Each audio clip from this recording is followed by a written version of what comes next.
Hello बच्चों। आज हम पढ़ रहे हैं क्लास 7 मैथ चैप्टर नंबर 4। बच्चों, चैप्टर का नाम है सरल समीकरण, जिसकी एक्सरसाइज हम 4.1 को सॉल्व करेंगे। बच्चों, ये हमारी वीडियो का पार्ट 3 है चैप्टर 4.1 का। पार्ट 1 में हमने फर्स्ट सेकंड थर्ड क्वेश्चन को सॉल्व कर लिया था। अब हम कर रहे हैं बच्चों क्वेश्चन नंबर 4 को। तो इसमें लिखा है कि निम्नलिखित कथनों के लिए समीकरण दीजिए।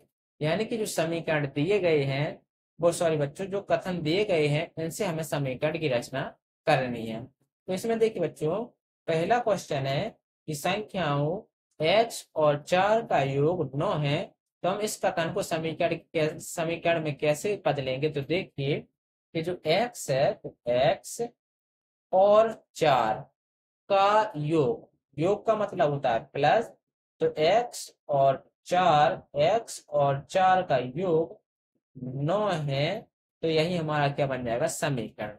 तो हमारा समीकरण क्या बना, x प्लस 4 बराबर 9 हमारा समीकरण बन गया है। दूसरा कथन है बच्चों, दूसरा कथन है देखिए कि 22 में से 2 घटाने पर 8 प्राप्त होता है। तो लिखा है बच्चों, 22 में से 2 घटाने पर घटा लेंगे 22 माइनस 2। 22 में से 2 घटाने पर कितना प्राप्त होता है, 8 प्राप्त होता है।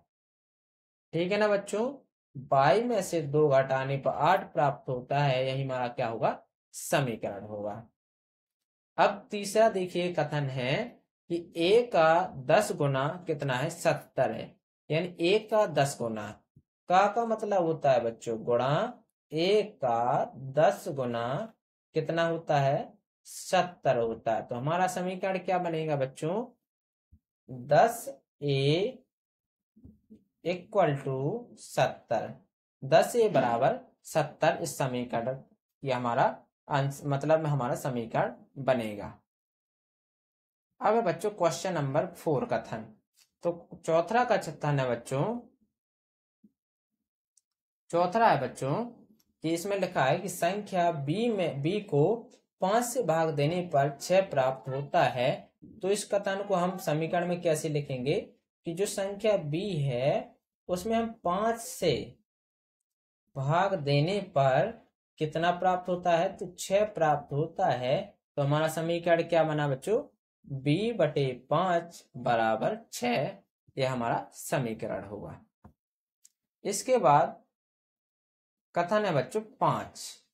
पांचवा कथन है t का 3/4 15 है। यानी t का 3/4, तो t का 3/4 यानी t का मतलब होता है गुणा।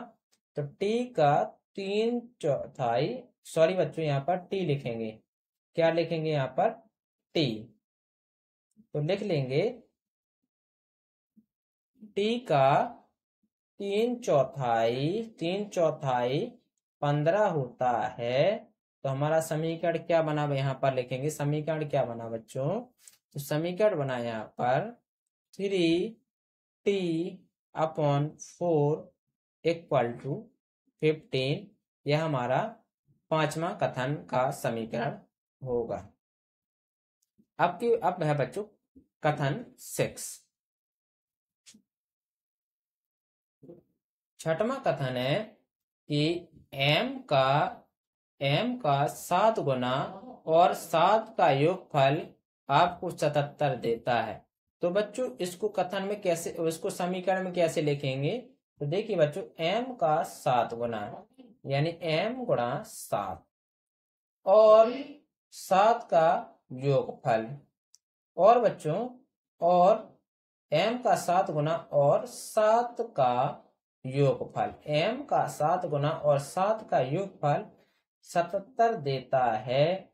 तो हमारा समीकरण क्या बना बच्चों, 7m प्लस 7 इक्वल टू 77।